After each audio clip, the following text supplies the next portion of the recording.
तर नमस्कार मित्रांनो, मी लोकल ट्रेक गाईड विशाल पुन्हा तुमचं स्वागत करतो आपल्या नवीन व्हिडिओमध्ये. तर मित्रांनो, सध्या काजू महोत्सवाचा सीझन चालू झालाय आणि आज आपलं बघू शकता MLA.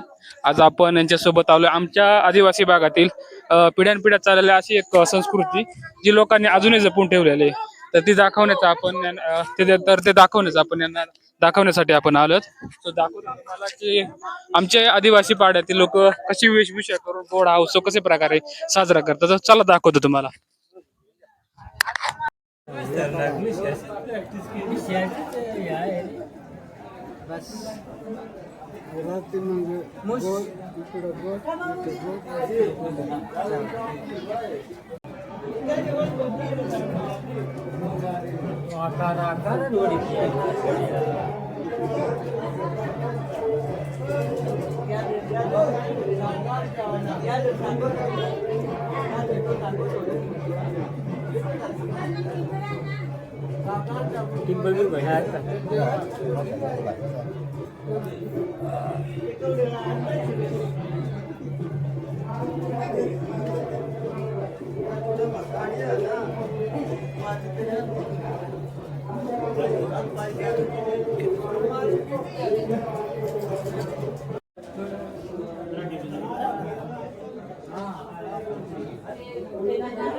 तर मित्रांनो, आता मी आहे घोडा या उत्सवामध्ये. तर या उत्सवामध्ये तुम्ही भरपूर बाजूला बघू शकता तयारी चालेल. कोण ना कोणतं तरी एक पात्र घेत असतात. तर आपल्या समोर आता एक छोटस बाल कलाकार आहे, त्याला विचारू आपण की तू कोणतं पात्र घेतलंय ते. हा, तर तू कोणतं पात्र घेतलंय सध्या आता? हा, तर मित्रांनो तुम्ही बघू शकता. तुझं नाव काय आहे? परत सांग. ठीक आहे, चालेल.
राजा दशरथा तुझ्या चारही मुलांना माझ्याकडे पाठवून दे, त्यांना मी काय उपदेश करणार आहे.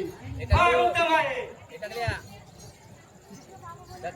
हे हे मासलम, हे हे मासलम, आजू की बाजू कदम की कदम. भरत सिंग गुणाची शौर्य पहले बडा बंद करो.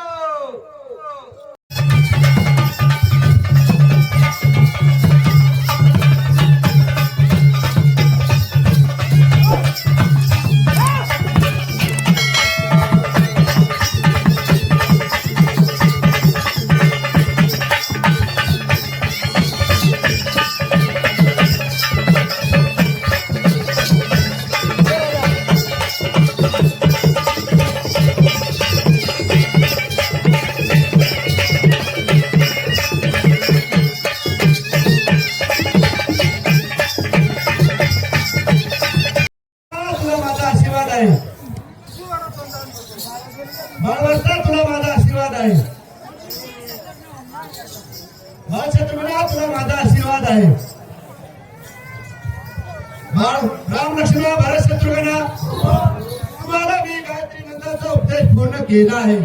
वेद पुराण करू लागले आहे. श्रीरामा तू आता 12 वर्षाचा पूर्ण झाला आहे, तेव्हा तू तीर्थ सत्पुरुष ज्योतिर्लिंगे 4 धाम यात्रा पूर्ण करून यावी. महाराज आम्ही आज तीर्थयात्रा करण्यासाठी जात आहोत, परंतु या सिंहासनावर बसा. आपले काय मनोगत आहे ते मी पूर्ण करीत आहे. दशरथ राजा, तू आधी मला वचन दे, मग मी तुला सांगतो.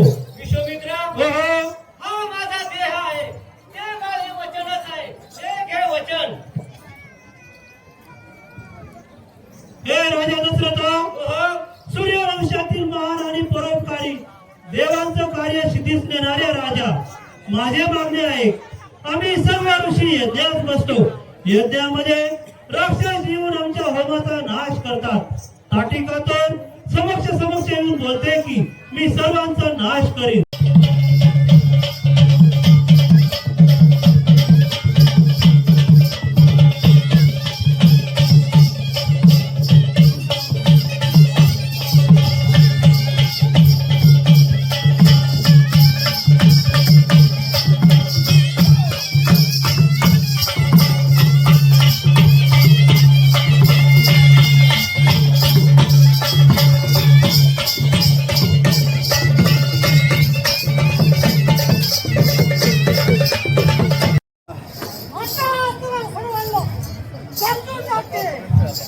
अंधे हे दुष्ट ताटिके, तुम्ही राक्षसींनी साधू संत यांना या मनात त्रासून सोडले आहे. मी आत्ताच अग्निबाण सोडून तुम्हा सर्वांचा नाश करतो.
पुढे जायचं.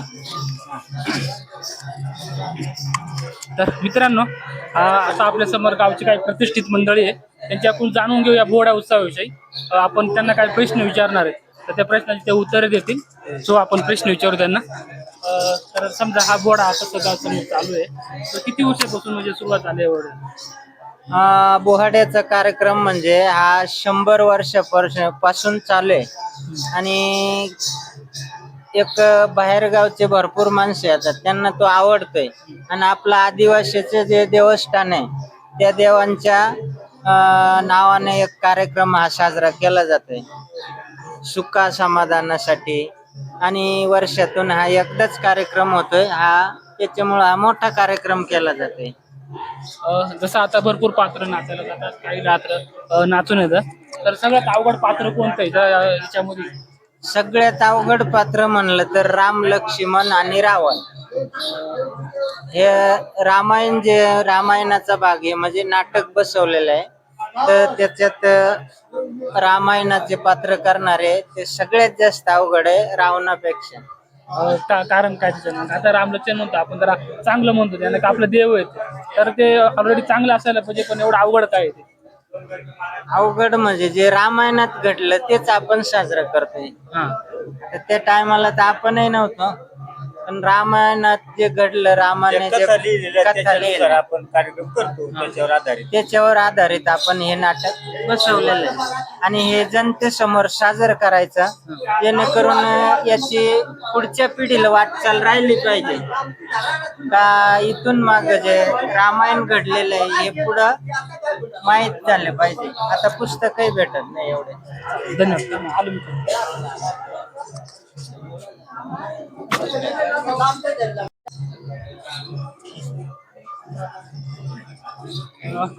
जसं आता ही पोरं तिकडे नाचायला जातात म्हणजे नृत्य करायला जातात, तर त्याच्यासाठी काही अगोदर तयारी करावी लागत आहे का? म्हणजे जसं कोणते पात्र रेशील घ्यावंच लागते ना. याच्या अगोदर आहे ना, हे जे आपण जी कथा लिहिलेली आहे याच्यातून काही प्रश्न तयार करायचे आणि ज्याला ते पार्ट शोभेल अशा माणसाला ते कॉपी तयार झालेली असते, ते पाठ करण्यासाठी द्यायची. मग ते 8-10 दिवस ते पाठ करणार आणि मग ते पात्र करताना कॉपीची गरज नाही, तोंडी भाषण करतात ते.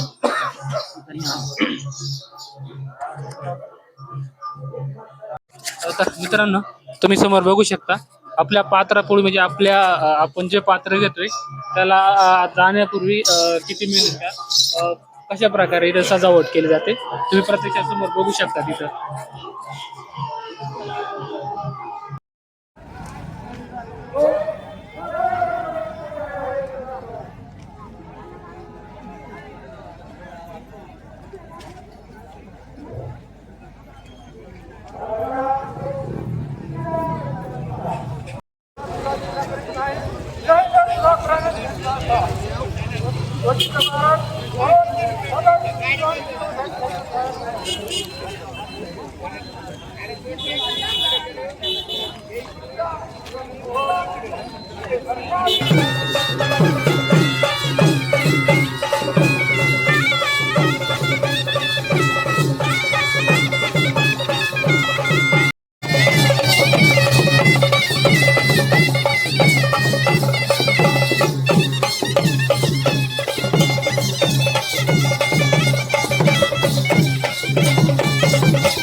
तर मित्रांनो तुम्ही बघू शकता प्रत्येक कलाकार हा आपली कला दाखवण्याकरता आपल्या चेहऱ्यावरती जो कलरचं काम करतात. तुम्ही बघू शकता पूर्ण ऑइल पेंट जो आपण लोखंडाला गंज येतो म्हणून आपण वापरतो, त्याला गंज येऊ नये म्हणून जो आपण ऑइल पेंट वापरतो, त्या ऑइल पेंटने हे जे कलाकार दिसतात तुम्हाला ते आपल्या पूर्ण पात्रामध्ये उतरण्यासाठी जे कलर लावतात बघू शकता. ते कलर जे आहे रॉकेल शिवाय ते निघत नाही, त्याच्यामुळे यांची त्या मागची कला आपण बघू शकतो, त्याची मेहनत बघू शकतो आपण. तर आता तुम्ही काय करू राहिले ते आणि कशाने काढता ते? डिझेल. डिझेल नाही का? हो. मित्रांनो बघू शकता म्हणजे पूर्णतः आपल्या पात्रामध्ये जाण्यासाठी म्हणजे जे मेहनत करावी लागते. आता तुम्ही बघू शकता इथं कलर लावले, हे कलर असं निघत नाही सहजासहजी, तर डिझेलने थोडस कपडाला माखून ते कलर काढून राहिले ते.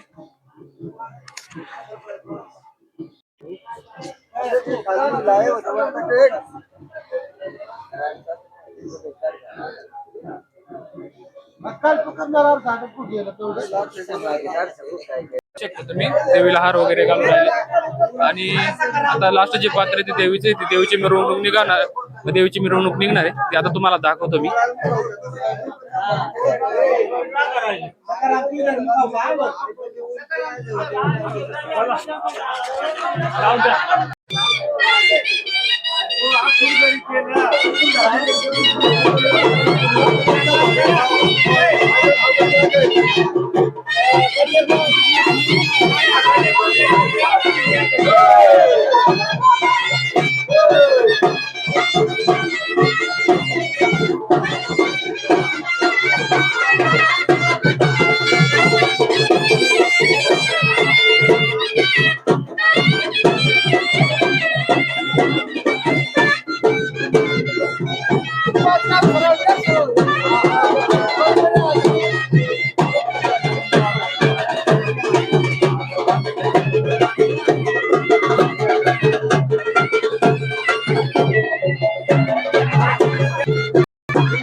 बरं आहे ना?